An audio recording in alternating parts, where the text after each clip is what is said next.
My husband mocked our marriage. At a luxury dinner I walked out and built an empire he'd dream of. That night, as laughter echoed from the luxury dining room, I stood frozen behind the glass doors listening to my husband mock our marriage, our life, and me. They drank my wine, ate my food, and toasted my humiliation. But instead of tears, I smiled. Because that was the moment I decided to end the dinner and the marriage, and begin an empire he would only dream of. This is my story of betrayal, strength, and rebirth. Please subscribe to USLA 1 Stories, share the channel with your friends and relatives, and don't forget to comment your thoughts below. Now let's begin the story.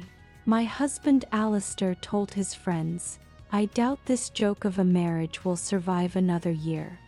She's nowhere near my level." Their laughter echoed, a sickening symphony of approval. I smiled, a cold, brittle thing, and said, "Why wait a year? Let's end it today." Then, I simply walked out. That night, his best friend sent a message that made my breath catch, a premonition of the depth of the betrayal already in motion. Alistair's voice carried clearly through the French doors to the patio where I stood frozen, a tray of sizzling steaks for his Thursday night gathering growing heavy in my hands. Through the glass, I could see Ben, Liam, and Ethan raising their glasses, their faces alight with sharp, congratulatory smiles. They were sprawled around the custom outdoor furniture, sipping wine from my carefully curated collection, enjoying food I'd prepared in the backyard of the house I'd paid for, all while toasting my husband's declaration that I was beneath him. Ben, ever the most theatrical, actually stood up to pat Alistair on the back, murmuring something about how he deserved better. My hands, surprisingly steady, placed the tray onto the patio table. Every cell in my body screamed, yet they hadn't seen me. For what felt like an eternity, 30 seconds that stretched into a lifetime, I stood there. I watched Alistair bask in their praise for plotting to leave me, watched him glow with pride as his friends validated his contempt for the woman who had painstakingly built everything around them. It was a tableau of male entitlement, financed by female ambition. The steak sat on the tray, still sizzling from the grill, while I remained motionless behind a thick stone pillar, an unwitting audience to my own marital obituary. Through the glass doors, Liam was refilling everyone's glasses with the Chateau Margaux I'd been saving for our anniversary next month. Ethan had his feet propped up on the custom ottoman I'd special ordered from Italy when we renovated the patio last spring. They looked so comfortable in the space I'd created, so at home in the success I'd built, while simultaneously celebrating Alistair's decision to dismantle my life. "How long have you been feeling this way?" Ben asked, leaning forward with the kind of predatory interest men show when they're about to hear gossip they can weaponize later. "Months," Alistair replied, swirling his wine with the practiced, yet ultimately shallow, motion of someone who'd learned about vintage from YouTube videos rather than genuine connoisseurship. "Ever since Elara landed the Zenith Industries account, she acts like she single-handedly saved the company. The ego on her lately is unbearable." The Zenith Industries account. The one I'd pitched alone while Alistair was at a golf tournament in Palm Springs. The one that had required 17 meetings, 3 complete redesign proposals, and a fundamental restructuring of our service offerings to finally secure. That account currently generated a staggering 40% of our revenue and had, through its success, led to 3 other Fortune 500 companies signing with us. It wasn't just a win, it was a strategic pivot that redefined our position in the competitive digital marketing landscape. moving us from a boutique agency to a formidable industry player. It was a testament to market acumen, meticulous planning, and relentless execution, not luck. "You built that company from nothing," Ethan said, his voice carrying the shallow conviction of someone who had never bothered to look at a single financial report. "She just got lucky with a few good quarters." I watched Alistair nod, accepting this revision of history as if it were fact. As if he hadn't been unemployed when we met. As if I hadn't been running a successful freelance operation that I'd meticulously transformed into a thriving agency while he pursued one failed venture after another. There was the crypto trading platform that vanished with $60,000 of our joint savings, the ambitious meal kit subscription service that never launched beyond a clumsy prototype, and the meditation app that couldn't possibly compete with the burgeoning free alternatives. Each failure, rather than being a learning opportunity, had simply eaten into our savings, the savings I diligently built, while he grandly promised that the next big idea would be the one to turn everything around. Liam stood up to grab another bottle from the wine fridge I'd installed in the outdoor kitchen. "You need someone who appreciates what you bring to the table, Alistair. Someone who understands that being a visionary isn't about the day-to-day grunt work. Being a visionary. That's what Alistair called himself at dinner parties, pontificating on grand theories of disruption while I handled the actual vision of growing our company. He would corner unsuspecting guests with his elaborate hypotheses about revolutionizing industries, completely detached from the reality that I was the one closing deals, managing a burgeoning staff, and answering client calls at midnight. He'd philosophize about leadership while I led, about strategy while I strategized, about success while I, quite simply, succeeded.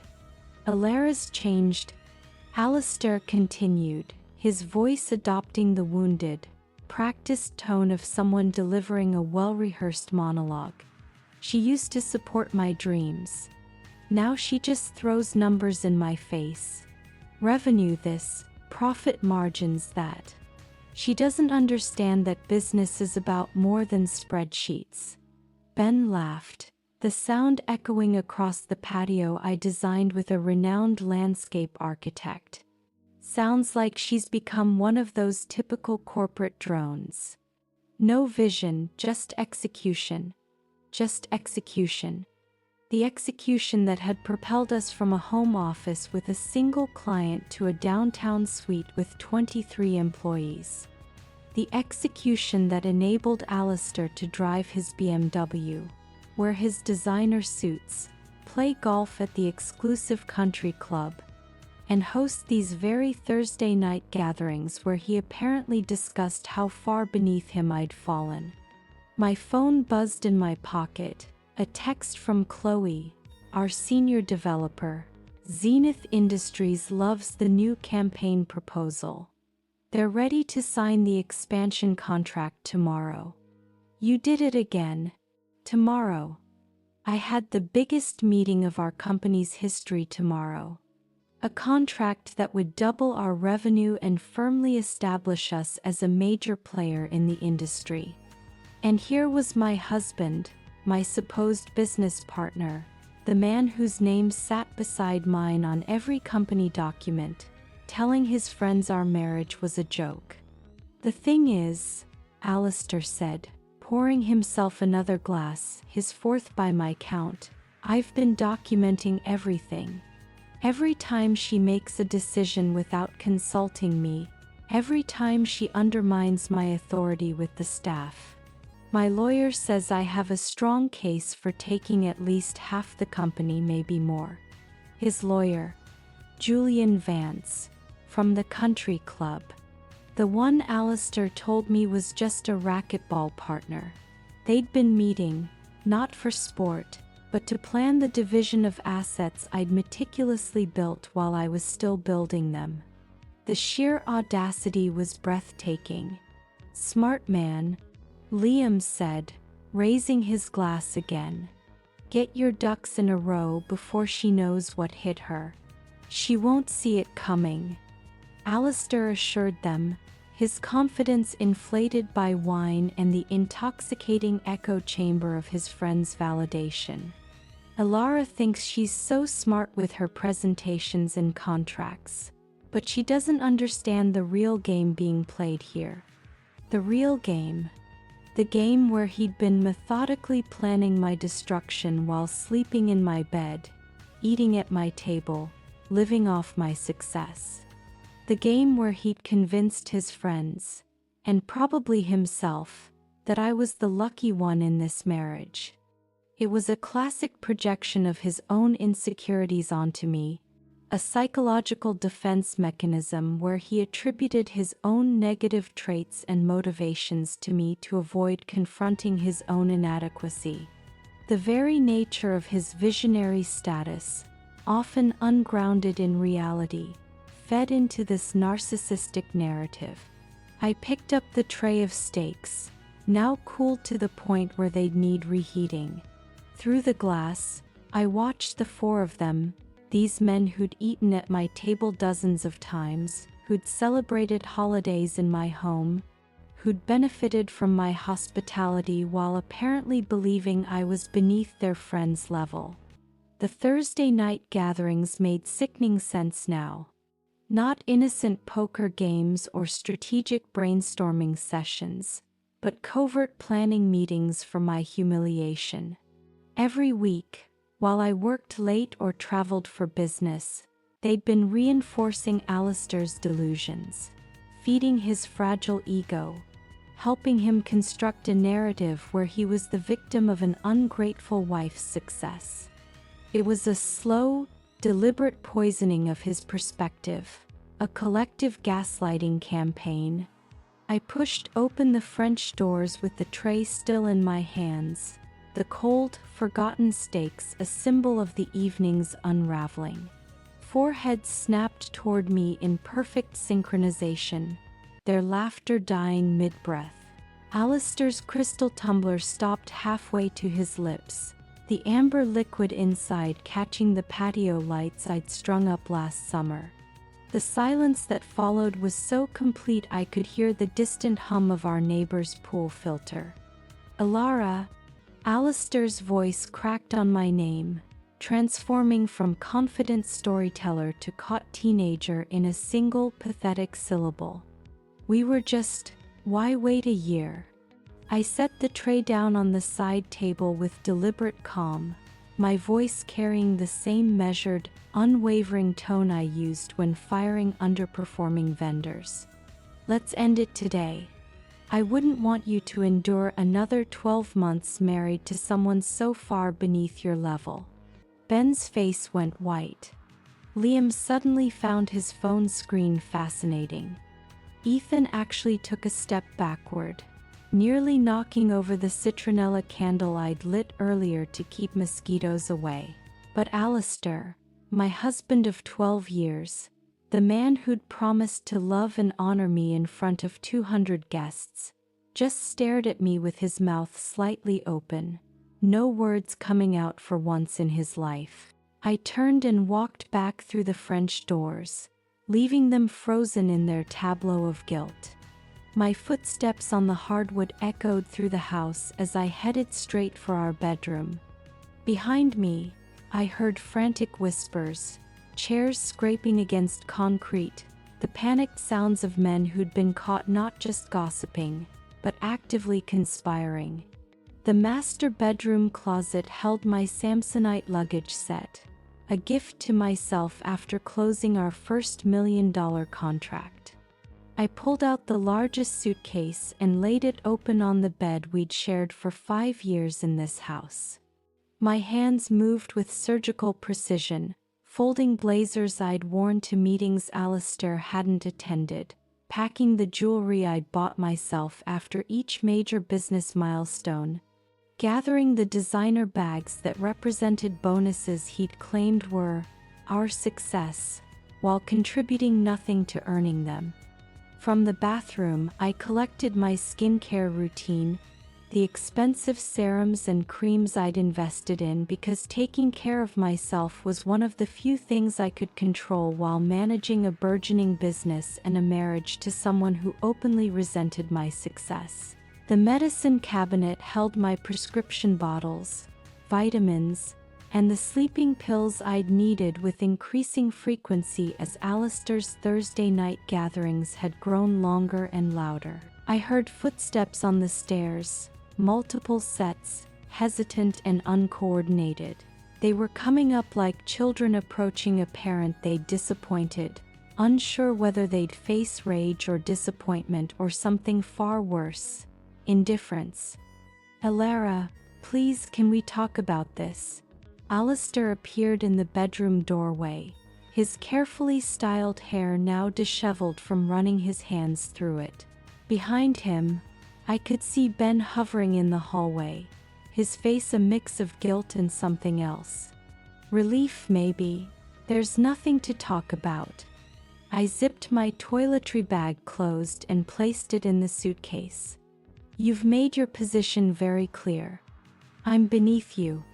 Our marriage is a joke. You've been meeting with Julian Vance about divorce proceedings. What exactly would you like to discuss?" The color drained from his face at the mention of Julian Vance. "How did you know about your lawyer?" I pulled my laptop bag from the closet, the one containing every password, every client contact, every piece of intellectual property I developed for our company. "The same way I know about the separate bank account you opened in January. The same way I know you've been telling potential investors that I'm emotionally unstable and hurting the company with my ego." Ben stepped into view behind Alistair, and something in his expression made everything click into place. The guilt wasn't just about tonight's revelation. It was deeper, older, carrying the crushing weight of extended betrayal. "It was you," I said, looking directly at Ben. "You sent me that anonymous message an hour ago. Check your husband's Thursday night meetings. You need to know what he's saying about you." Alistair spun around to face his best friend, his face contorting with a rage I'd never seen directed at anyone but me. "You warned her."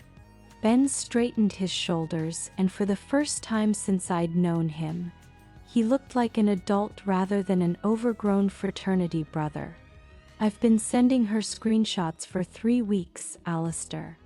Every message in our group chat where you talked about hiding assets. Every discussion about Project Gaslight. Every time you bragged about how you were going to take half of everything Elara built while painting her as the villain. Project Gaslight." I laughed, but there was no humor in it. "You actually named it like it was some kind of military operation instead of just destroying your wife's reputation." Liam and Ethan had crept up the stairs, drawn by the drama they'd helped create. They stood in the hallway like actors who'd forgotten their lines. Their earlier bravado evaporated in the face of real consequences. "The Thursday night gatherings," Ben continued, his voice gaining strength, "were never about poker. They were planning sessions. Alistair would tell us his latest strategy for documenting your supposed instability. Taking photos of you working late to prove you were neglecting the marriage, recording conversations out of context, building a case that you were the problem while he was the long-suffering husband trying to hold everything together." I folded my last dress, the red one I'd worn to the company Christmas party where Alistair had given a soaring speech about partnership and shared success while I knew he'd contributed nothing to our quarterly numbers. "And you all just went along with it." "We thought," Ethan started, then stopped, realizing there was no acceptable way to finish that sentence. "You thought, what?" I faced them all, these men who'd eaten at my table, whose birthdays I'd remembered, whose wives I'd consoled through their own marital problems, that it was funny, that it was justified, that I deserved to be destroyed because I had the audacity to be successful. Silence filled the bedroom, heavy and suffocating. Alistair's hands clenched and unclenched at his sides, his jaw working as he searched for words that might salvage this situation. But we both knew there weren't any. You couldn't unsay what I'd heard. You couldn't undo 3 months of planning my destruction. You couldn't take back "she's nowhere near my level" when the evidence of whose level was who stood all around us, in the very house I'd bought with the money I'd earned. I closed the bedroom door behind me with a soft click that felt louder than any slam could have been.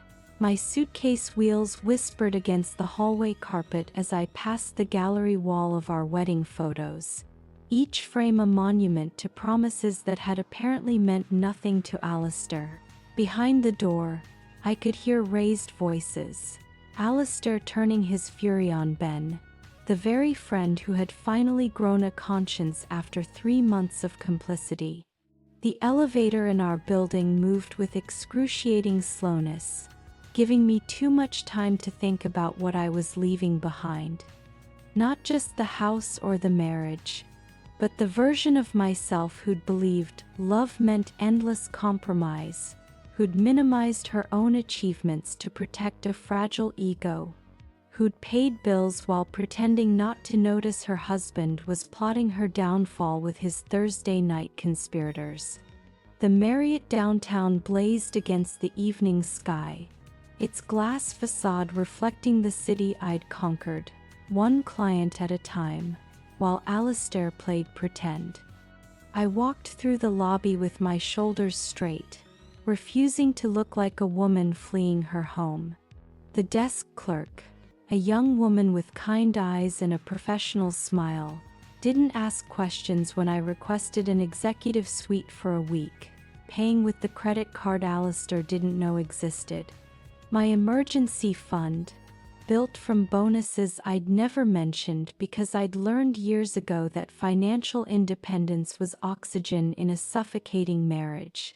The suite on the 23rd floor overlooked the business district where tomorrow I'd still have to face the Zenith Industries executives, pretending my life hadn't just imploded. Floor-to-ceiling windows framed the city lights beginning to twinkle as evening settled over downtown. The space was sterile and perfect. No memories embedded in the furniture. No ghosts of better times haunting the corners. No trace of 18-year scotch or false laughter. My phone had been vibrating continuously since I'd left the house. Alistair's name appeared again and again on the screen, the messages progressing through predictable stages. First, the anger, "You're being dramatic. Get back here now." Then the manipulation, "You misunderstood everything. We need to talk." The false apology, "I didn't mean it the way it sounded." And finally the threats, "You're destroying our company with this stunt.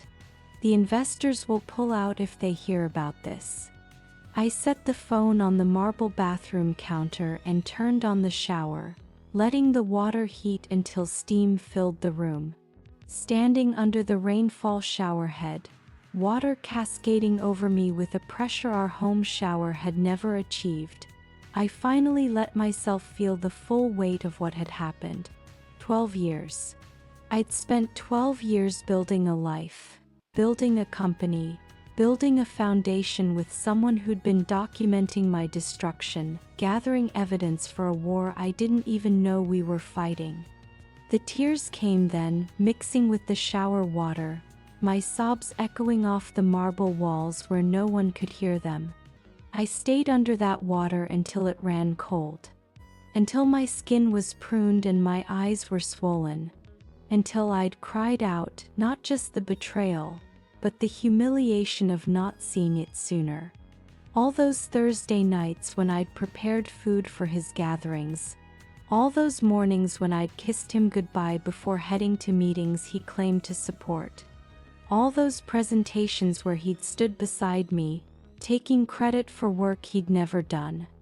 I'd been performing in a play where everyone knew the ending except me. By the time I emerged from the bathroom wrapped in the hotel's plush robe, the sun had fully set. The city below looked different from this height. Smaller, more manageable, like a complex problem that could be solved with the right strategy. I ordered room service, not because I was hungry, but because I needed to remember how to take care of myself without considering someone else's preferences. Salmon, not steak. Pinot Grigio, not bourbon. A chocolate soufflé, because Alistair had always called dessert unnecessary calories, and I'd forgotten what it felt like to be unnecessary. Patricia Vance, my lawyer, answered her phone on the second ring, even though it was past 9 o'clock. Her voice carried the authority of someone who'd been waiting for this call. "I've been expecting to hear from you, Elara. Ben Reynolds already sent me an overview of the situation." That stopped me mid-bite of salmon. "Ben contacted you 2 hours ago. He wants to make sure you have everything you need to protect yourself and the company."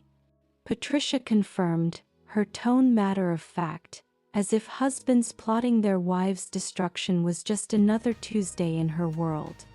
"He's prepared to provide sworn testimony about Alistair's financial manipulation and the conspiracy to manufacture evidence of instability."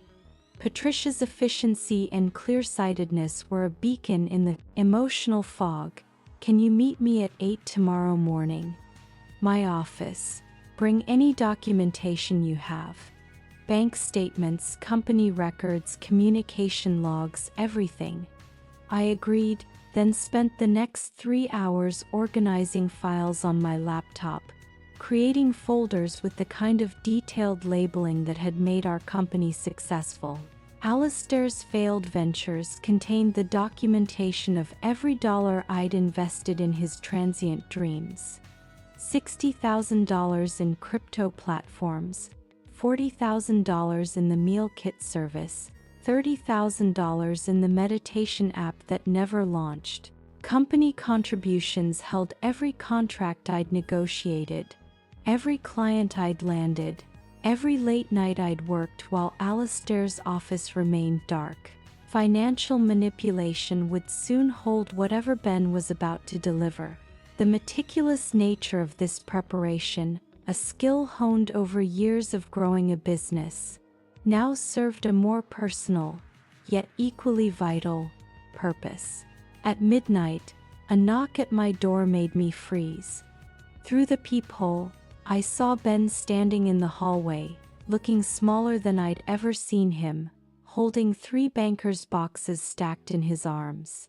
His usual swagger was gone, replaced by something that looked like genuine shame. I opened the door without speaking, stepping aside to let him enter. He set the boxes on the coffee table, then stood awkwardly in the center of the suite, his hands shoved in his pockets like a teenager caught shoplifting. "I'm sorry," he said finally. "I know that doesn't fix anything, but I need you to know that watching him poison everyone against you while you were literally keeping the company afloat, it's been eating at me for months." "Then why did you go along with it for so long?" I asked Ben, genuinely wanting to understand how someone could watch this manipulation unfold week after week and stay silent.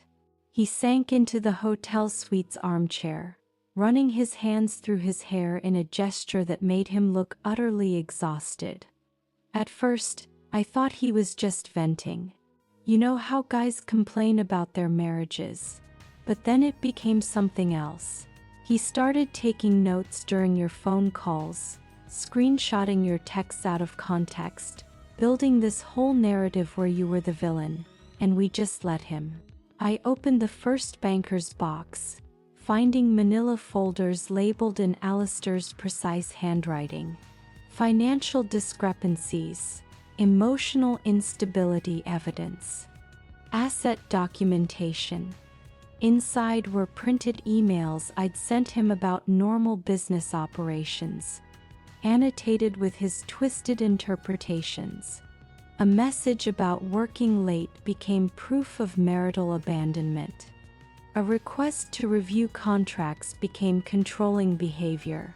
He twisted every interaction, every professional communication, into fabricated evidence for a story that existed only in his mind, a testament to his deeply ingrained sense of persecution and inadequacy. "This goes back to January," I said, holding up a folder dated 5 months ago. "He's been planning this since the beginning of the year." Ben nodded, unable to meet my eyes. "Right after you landed the Orion Tech contract, that's when he really changed. Before that, he could pretend he was your equal, but that deal made it clear who was really running things. His ego couldn't handle it." The second box contained something worse: photographs. Pictures of me at my desk at 10 p.m., taken through the office window. Screenshots of my LinkedIn posts about company growth, highlighted and annotated with comments about my narcissistic need for attention. Even photos from my sister Astrid's birthday dinner, where apparently my 2 glasses of wine were presented as evidence of a drinking problem. It was a chilling exercise in surveillance and character assassination. "He asked us to collaborate," Ben continued, his voice barely above a whisper. "Liam was supposed to report if he saw you at lunch with any male clients. Ethan tracked your social media for anything that could be twisted. I was assigned to monitor your relationship with the staff, looking for any signs of what Alistair called inappropriate professional boundaries." The third box was the most damaging. Financial records, but not just ours. Alistair had been setting up a shadow company, registering an LLC in Delaware, even quietly approaching our clients with a new venture he'd be launching soon. The name on the paperwork was Alistair Strategic Solutions, deliberately similar to our company, Morrison Digital Innovations. Close enough to confuse clients, but different enough to claim coincidence. It was a clear-cut case of corporate malfeasance, borderline criminal, designed to leverage my company's success for his own illicit gain. My phone buzzed with a text from Chloe. "Emergency. Alistair just sent an all-staff email claiming you're having a mental health crisis and he's taking temporary control of operations. What should I do?" I showed Ben the message. His face went pale. "He's escalating faster than we thought." I called Patricia Vance immediately, putting her on speaker. "Alistair just sent a company-wide email claiming I'm having a mental health crisis." "Forward it to me immediately," Patricia said, her voice sharp with focus. "I'm filing an emergency injunction right now. This crosses into defamation and potential fraud." "Ben, are you there?" "Yes," he answered, straightening in his chair. "I need you to send me everything you have about this supposed Project Gaslight immediately. Every message, every meeting note, every shred of evidence. Elara, do not respond to that email. Do not contact your staff directly yet. Let me handle this legally first." The urgency in her voice was palpable. This was no longer just a personal crisis but a full-blown corporate attack requiring swift, decisive legal countermeasures. After Patricia hung up, Ben and I worked in silence, organizing documents, creating digital copies, building the comprehensive case that would protect not just my company, but my hard-earned reputation. At 2:00 a.m., he finally asked the question I'd been dreading. "Do you hate me for not speaking up sooner?" I considered lying, offering forgiveness I didn't feel yet, but I was done with polite dishonesty. I don't know what I feel about you, Ben. You watched my husband plan my destruction for months. You participated in it. The fact that you grew a conscience eventually doesn't erase that." He nodded, accepting the judgment. For what it's worth, Isabella threatened to leave me if I didn't come forward. She said if I could watch this happen to you, she'd never be able to trust me not to do it to her someday. "Smart woman," I said, meaning it. Isabella had seen what I'd missed.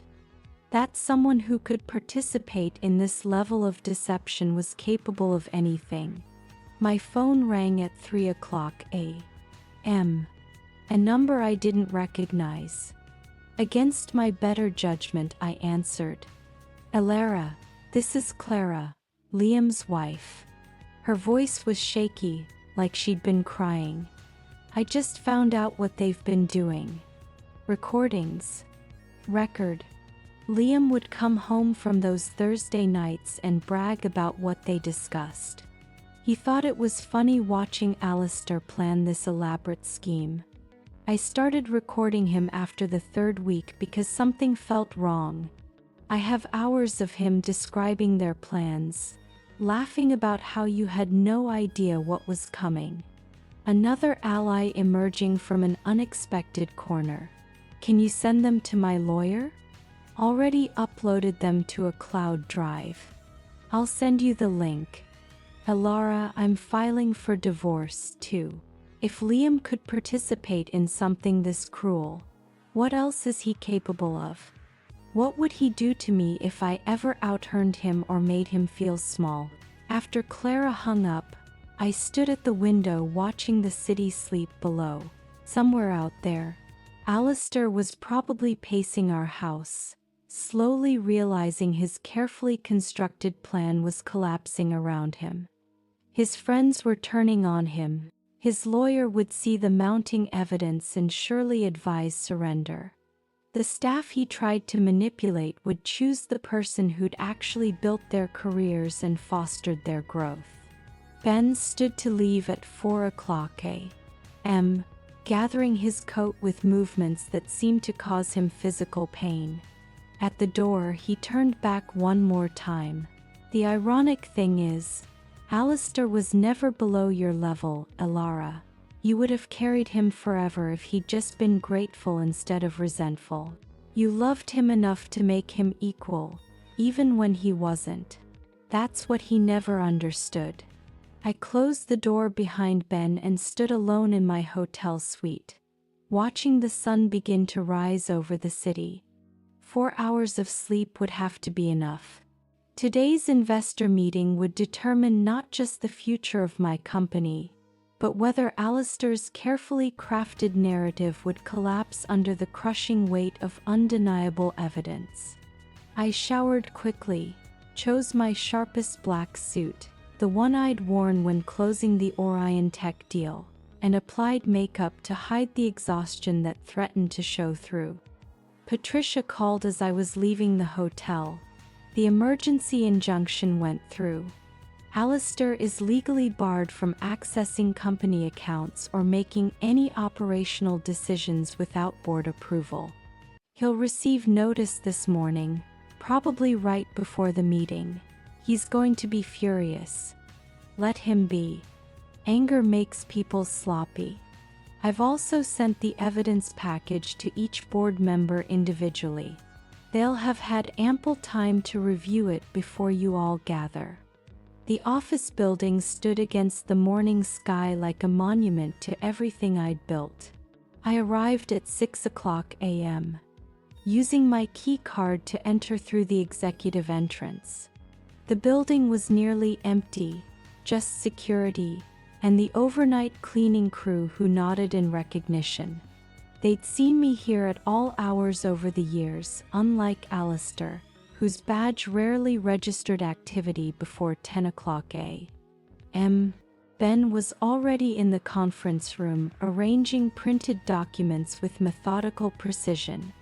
He'd changed clothes but hadn't slept either, judging by the coffee cups already accumulating on the side table.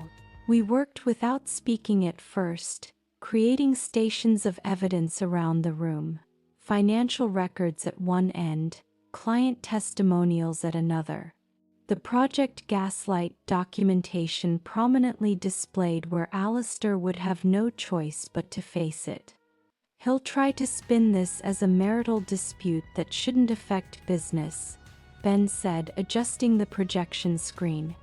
That's his opening move. Make it personal, not professional. And when he does, that's when you show slide 17, his LLC filing for the competing company. Nothing says professional betrayal like trying to poach your own clients while still drawing a salary. It was a strategic, surgical approach to dismantle his credibility piece by piece. Chloe arrived at 8 o'clock a.m. with her laptop and a grim expression. Half the staff is ready to testify if needed. The other half is updating their resumes in case this goes badly.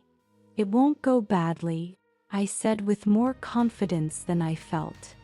Not for them, anyway. The board members began arriving at 9:30 a.m. Eleanor Vance first, her expression unreadable as she nodded to me before taking her seat. Victor Chen from our biggest client account, technically not a board member, but invited given his company's substantial stake in our stability.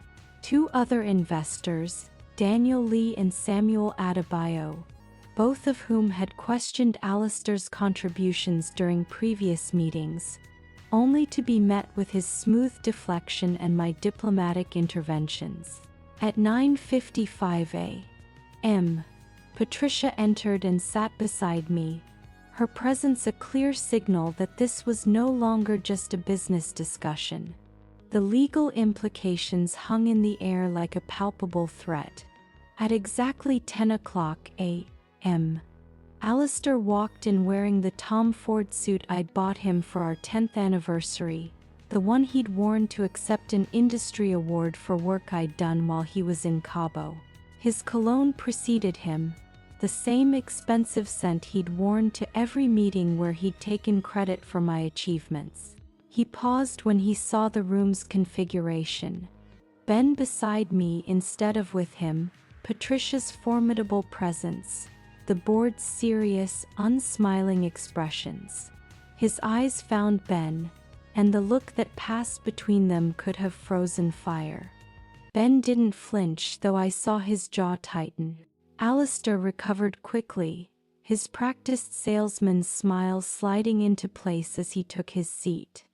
I appreciate everyone gathering on short notice, Alistair began, pulling out note cards he'd obviously prepared. I know there have been concerns about recent disruptions to our leadership structure. I want to assure you that despite my wife's current emotional state, I'll stop you right there. Eleanor Vance interrupted, her voice cutting through his performance like a blade. We've reviewed the documentation provided by Miss Morrison's legal counsel. Your claims about her mental state appear to be not just unfounded, but deliberately fabricated. Alistair's smile flickered. I understand Elara has painted a certain picture. The picture was painted by your own messages, Mr. Morrison. Samuel Adebayo held up a printed screenshot. This group chat where you discuss Project Gaslight, where you strategize about documenting false evidence of instability. These are your words, are they not? I clicked to the first slide of my presentation displaying Alistair's chilling message from 6 weeks ago. Keep documenting everything. We need to show a pattern of erratic behavior, even if we have to create it. The room went silent. Alistair's face cycled through emotions. Shock that his private messages were exposed, anger at Ben's betrayal, and finally, the desperate, frantic calculation of someone trying to salvage an unsalvageable situation. Those messages were taken out of context, he tried, his voice thin. Ben clearly has his own agenda here. My agenda. Ben spoke for the first time. His voice steady and resolute, is making sure the truth is known. For 3 months, I watched you plan to destroy the woman who built this company while you contributed nothing but obstruction and stolen credit. You were part of it. Alistair burst out, revealing more than he intended. You sat there every Thursday participating, encouraging. Yes, Ben said simply. I did, and I was wrong. The difference is, I'm trying to make it right. I advanced to the next slide. Financial records showing every major contract color-coded by who had actually closed the deal. My column was solid blue. Alistair's was empty white space. Over the past 24 months, I began, my voice carrying the authority I'd earned through actual achievement. I've personally closed 17 major contracts totaling $32 million in revenue. During that same period, Mr. Morrison has closed 0 contracts while drawing a salary of $400,000 annually. Victor Chen leaned forward, his expression grave. Elara, we need to be clear about something. Chen Tech has never considered Alistair a factor in our decision to work with your company. Every strategic discussion, every campaign adjustment, every innovation has come from you. We've tolerated his presence in meetings out of respect for you, but he's never contributed a single valuable insight. The blood drained from Alistair's face as he realized his largest client had just publicly dismissed his entire professional existence. Alistair's mouth opened and closed silently, searching for words that could possibly counter Victor Chen's crushing dismissal. The conference room felt smaller suddenly, the walls closing in on a man who had just discovered his professional reputation was a fiction only he had believed. I clicked to the next slide, showing the registration documents for Alistair Strategic Solutions, his shadow company designed to steal our clients. This concludes my presentation, I said, my voice steady despite the adrenaline coursing through me. The board has all the evidence needed to make an informed decision about the company's future leadership structure. Julian Vance, Alistair's own attorney, had been silent throughout the presentation, his expression growing increasingly grim with each revealed document. Now he leaned forward, addressing his client with the detached professionalism of someone cutting their losses. Alistair, we need to discuss your options privately, Julian said, already gathering his papers. The message was clear. The legal battle Alistair had been planning was over before it began. Eleanor Vance stood, smoothing her skirt with deliberate precision. We'll reconvene tomorrow morning to formalize the transition. Mr. Morrison, I suggest you use the time to consider Patricia Vance's buyout offer carefully. It's more generous than what a court might determine given this evidence. The meeting dissolved with the awkward shuffle of people fleeing an uncomfortable scene. Alistair remained seated, staring at the projection screen where his own damning words about Project Gaslight still glowed accusingly. Ben paused at the door, looking back at his former friend with something between pity and relief, then left without speaking. That evening, alone in my hotel suite with Chinese takeout growing cold on the coffee table, my phone rang with an unfamiliar number. I almost didn't answer, exhausted from the emotional toll of the day's confrontation. Elara, this is Clara, Liam's wife. Her voice carried the tremor of someone who'd been crying. I need to tell you something about what's been happening in your absence. I set down my chopsticks, suddenly alert. Clara and I had spoken perhaps 5 times in 8 years, always pleasant but superficial conversations at group dinners. Liam came home from the investor meeting today. She continued, and he was different. He told me everything about what they'd been doing to you, but Elara, it's worse than you know. Alistair had been coaching all of them on how to handle their wives. He called it maintaining frame and strategic relationship management. My stomach churned. What do you mean, coaching them? I found Liam's journal. Pages and pages of Alistair's advice. How to document your wife's spending to make her look irresponsible. How to gaslight her about social situations, making her doubt her memory. How to position yourself as the rational one while painting her as emotional and unstable. Liam's been using these tactics on me for months, and I thought I was going crazy. The parallel destruction of marriages. Alistair hadn't just been planning my downfall. He'd been teaching his friends to systematically erode their own wives' confidence and credibility. A masterclass in manipulation disguised as Thursday night poker games. I showed Liam the journal, Clara continued, her voice stronger now. Made him read his own words back to me. The look on his face when he realized what Alistair had turned him into. Elara, I've never seen my husband cry before today. What's he going to do? He's cutting Alistair out completely. He's also agreed to couples counseling, though I'm not sure our marriage will survive this. How do you rebuild trust when someone's been systematically undermining you with coaching from your supposed best friend? After Clara hung up, I sat in the darkness of my suite, city lights twinkling below like distant stars. My phone buzzed with a text from Chloe. You need to see what's happening at the country club.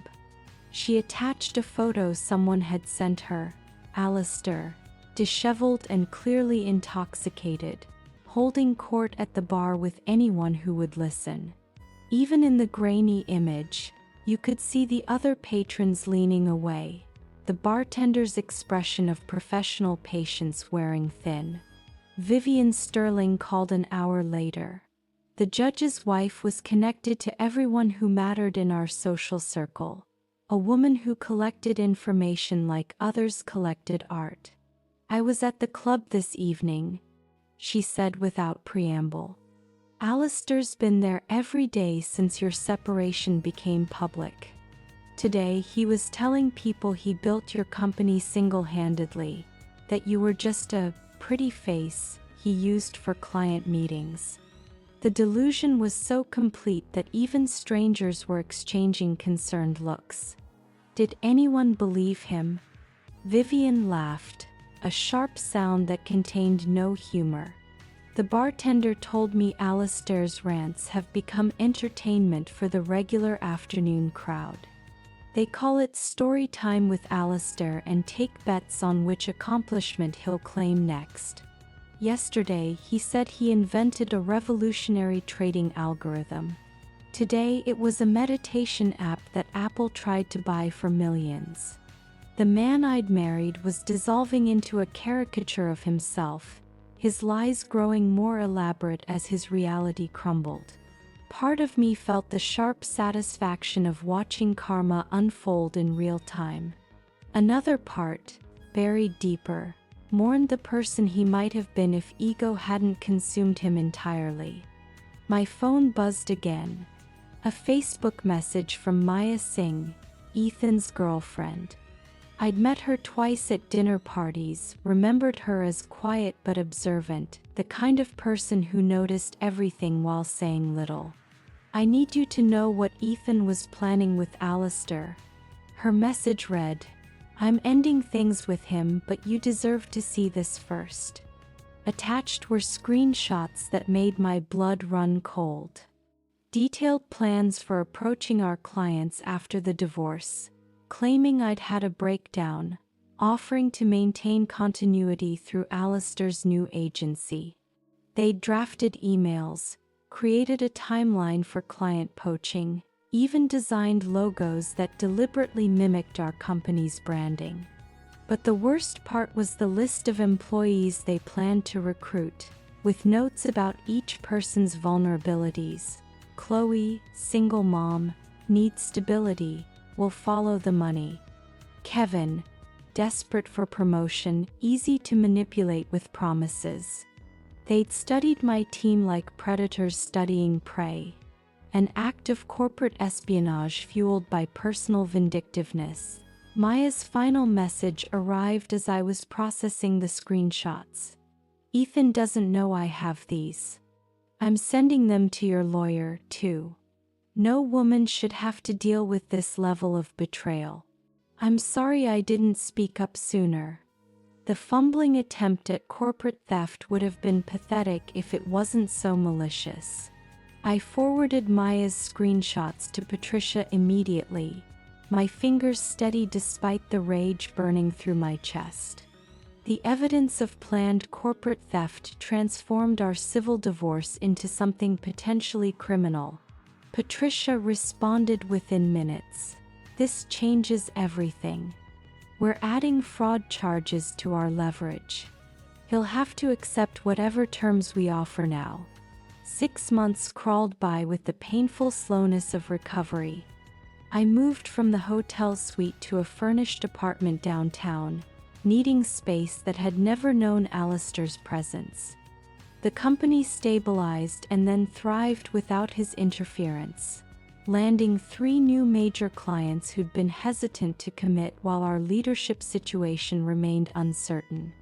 Ben proved himself invaluable as director of operations, his guilt driving him to work harder than anyone else, though I still couldn't look at him without remembering those 3 months of complicit silence.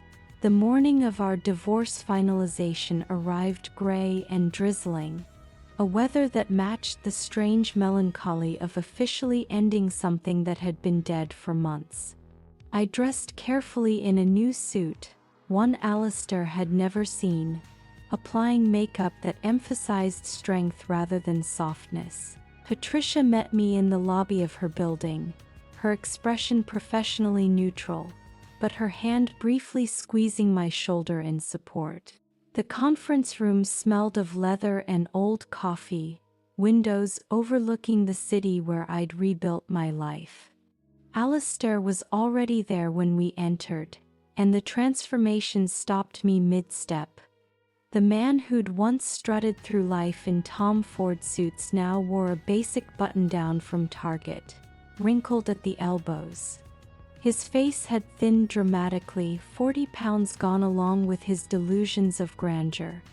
The BMW he'd loved more than our marriage had been replaced with a decade-old Honda. According to Patricia's investigator, his hands shook as he held the pen. His attorney, the third one he'd hired after Julian Vance dropped him and the second quit, looked like someone fresh from law school, probably working for a fraction of what Julian had charged. The young man kept checking his notes, clearly overwhelmed by Patricia's formidable presence and the mountain of evidence we'd compiled. The terms remain as discussed, Patricia said, sliding the final settlement across the table. Miss Morrison retains full ownership of Morrison Digital Innovations, all associated intellectual property, the house, and all investment accounts. Mr. Morrison receives his personal belongings, the cryptocurrency wallets from his failed ventures, and his grandfather's watch. No alimony, no future claims on the business. The non-compete clause stands for 5 years within the digital marketing industry. Alistair's signature looked like a child's scrawl, nothing like the confident flourish he'd once used on contracts he hadn't earned. He couldn't meet my eyes, staring instead at the table where his dreams of stealing half my empire had died. When he finally spoke, his voice was barely a whisper. I know you won't believe me, but I'm sorry. I looked at him, then really looked at him, This hollow shell of the man who'd once charmed me with false confidence and borrowed dreams. "You're right," I said quietly. "I don't believe you." He signed the last page and left without another word, his footsteps echoing down the hallway like a funeral march for the person he'd pretended to be. 2 weeks later, the Forbes journalist arrived at our offices with a photographer and an agenda to tell what she called the story of the year. Serena Davies was sharp-eyed and direct, the kind of reporter who saw through surface presentations to find deeper truths. She didn't want to hear about quarterly projections or market strategies. She wanted the raw truth about discovering betrayal and transforming it into fuel for success. "Tell me about the night you found out," she said, her recorder placed between us on the conference table where Alistair had once claimed my achievements as his own. I told her everything. The Thursday night gathering where I'd stood holding stakes while my husband called our marriage a joke. Ben's conscience finally awakening after 3 months of complicity. The Project Gaslight documents that revealed systematic planning to destroy my reputation. The way my team had rallied around me while Alistair's friends abandoned him one by one. "What strikes me," Serena said, making notes in shorthand I couldn't read, "is that you didn't seek revenge. You simply revealed the truth and let consequences unfold naturally. The best revenge is building something so successful that the person who tried to destroy you becomes irrelevant," I replied. Alistair thought I was beneath his level. Now he's working at a startup in Buffalo while I'm running a company valued at $12 million. The universe, I reflected, truly has its own intricate sense of justice. Her article would run with the headline, "How Elara Morrison Built a Digital Empire While Divorcing Dead Weight," and reached 2 million readers in its first week. My inbox flooded with messages from women sharing similar stories, thanking me for showing them what survival looked like when transformed into success. A month after the divorce finalized, a handwritten letter arrived at the office, forwarded from an address in Buffalo. Alistair's handwriting, shaky now where it had once been confident, filled 3 pages with what he probably thought was an apology. But even in his attempt at remorse, the delusion persisted. He wrote about our success, about how he'd helped build the company, about being a victim of circumstances, rather than the architect of his own destruction. He actually suggested that maybe once emotions had cooled, we could discuss him consulting for the company. His expertise, he claimed, could still add value. I filed the letter in a folder marked Evidence, Closed, and locked it in the bottom drawer of my desk. Not because I needed it anymore, but as a reminder that some people could stand in the ruins of their own making and still believe they were the hero of the story. The company holiday party that year took place at Vincenzo's, the Italian restaurant where Alistair had once held court with clients he hadn't earned. I'd reserved the entire upper floor, wanting to celebrate not just our financial success, but our collective survival. Chloe had organized everything perfectly, from the wine selection to the seating arrangements that kept the most talkative employees strategically separated. As dinner wound down and wine loosened tongues, Chloe stood to make a toast. I expected something about quarterly numbers or client wins. Instead, she raised her glass with tears in her eyes. "To survival," she said simply, "and to leaders who earned their titles instead of stealing them." The toast hung in the air as glasses clinked around the restaurant's upper floor. Then, unexpectedly, our CFO Eleanor stood up, her voice wavering with emotion I'd never seen from her in 5 years of working together. "Since we're sharing," she began, gripping her wine glass like an anchor, My ex-husband convinced me I was terrible with numbers. Me with a master's degree in accounting. He'd check my work, question every calculation, make me doubt myself until I nearly quit finance altogether. It took 2 years of therapy after our divorce to realize he was threatened by my salary being higher than his. Kevin, our lead developer, cleared his throat. My college girlfriend used to introduce me as playing with computers when I was building the app that eventually sold to Microsoft.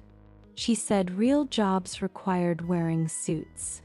The stories poured out like water through a broken dam. Every person in that room had been diminished by someone who claimed to love them. We weren't just colleagues anymore. We were survivors of the same war, fought on different battlefields. The evening transformed from a corporate celebration into something deeper. A recognition that Alistair's behavior wasn't unique, just another verse in an old, tired song that too many of us had been forced to hear. 11 months later, the invitation arrived on cream-colored cardstock with gold lettering. Ben and Isabella's wedding. I debated attending, the wound of his complicity still tender despite his eventual help. But Isabella had called personally, her voice warm and genuine. "You saved us both," she'd said. "Ben from becoming someone I couldn't love, and me from marrying that person." The ceremony took place at a vineyard outside the city. Rows of grapes stretching toward mountains painted purple by the setting sun. I sat 3 rows back, close enough to see, but not so close as to claim a friendship we no longer had. Ben looked nervous in his navy suit, constantly adjusting his tie until Isabella appeared at the end of the aisle, radiant in simple ivory silk. During the reception, after the traditional toasts from family, Ben stood unexpectedly, tapping his champagne flute for attention. The tent fell silent, 200 guests turning toward him with expectant smiles. But his eyes found mine across the room, and I knew this speech wasn't for them. "Before I talk about Isabella," he began, his voice carrying the weight of practiced words, "I need to address something. 11 months ago, I participated in something shameful. I watched a friend plan to destroy his wife's reputation and career. And I not only stayed silent, I helped. I took screenshots. I documented conversations. I enabled a man's delusions because it was easier than confronting the truth." The silence in the tent became absolute. Isabella stood beside him, her hand on his arm, her expression proud rather than embarrassed. "Elara Morrison is here tonight," Ben continued, and head swiveled to find me. "She built an empire while her husband planned her downfall. She showed grace when I finally found my conscience at the 11th hour. But the real hero of this story is my wife, Isabella, who told me that night that if I didn't warn Elara immediately, she would leave me. She said, and I'll never forget this, 'If you can watch this happen to her, how do I know you won't do it to me someday?'" The applause started slowly, then built to something thunderous. Isabella kissed Ben's cheek, whispered something that made him smile, and I raised my glass in acknowledgement of an apology I hadn't expected, but somehow needed. Later, as the band played and couples swayed under string lights, Isabella found me at the bar. "He tortures himself about those 3 months," she said quietly. "Wakes up sometimes asking what would have happened if he'd spoken up sooner." "What happened, I replied, meaning it. We all got where we needed to be. 3 weeks later, planning Mother's 70th birthday party became my focus. The country club's event coordinator, the same woman who'd handled Alistair's and my anniversary party 2 years ago, didn't mention the irony as we selected menus and flower arrangements. The grand ballroom would host 80 guests, 3 generations of Morrison women and the people who'd supported us through triumphs and disasters. The night of the party, Mother stood at the center of the room in elegant navy, surrounded by her sisters, my cousins, my teenage niece Lily, who'd just won a coding competition. Looking at them, I saw our family's evolution. My grandmother's generation, who'd been told to be grateful for any opportunity. My mother's generation, who'd worked twice as hard for half the recognition. My generation, fighting for equality while juggling tradition. And Lily's generation, who simply expected fairness as their birthright. Mother pulled me aside near the dessert table, champagne making her more honest than usual. "I saw it, you know," she said quietly. "How Alistair dismissed your achievements, took credit for your work. I should have said something. Why didn't you?" She looked across the room at my father, steady and supportive after 45 years. My generation was taught that marriage was private, that interference caused more harm than help. I was wrong.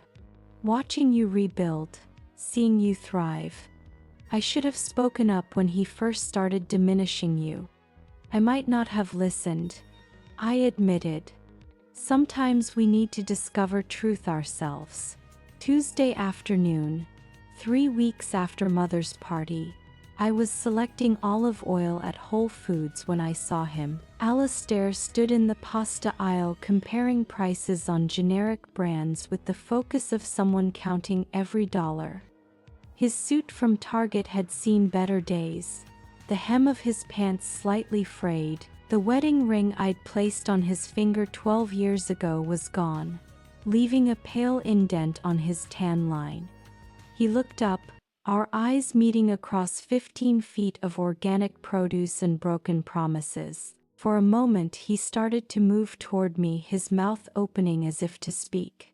But something in my expression, not hatred, not anger, just complete indifference, stopped him mid-step. I looked through him as if he were transparent, then returned to examining olive oil labels. He abandoned his half-full cart in the aisle and walked quickly toward the exit, his shoulders hunched like someone fleeing a crime scene. I continued shopping, adding items for the dinner party I was hosting that weekend for potential investors in my second company, a venture Alistair would read about in business journals he could no longer afford. In life, betrayal often reveals not weakness, but hidden strength. Elara's story reminds us that dignity, intelligence, and quiet resilience can rebuild what deceit tries to destroy. When others underestimate you, let their doubt become your drive. Never apologize for your success or for walking away from those who tried to dim your light. Your worth is not up for negotiation. If you enjoyed this story, please support USLA 1 Stories by subscribing, sharing the channel with friends and loved ones, and leaving your thoughts in the comments. Thank you for listening to the entire video, and see you in the next stories.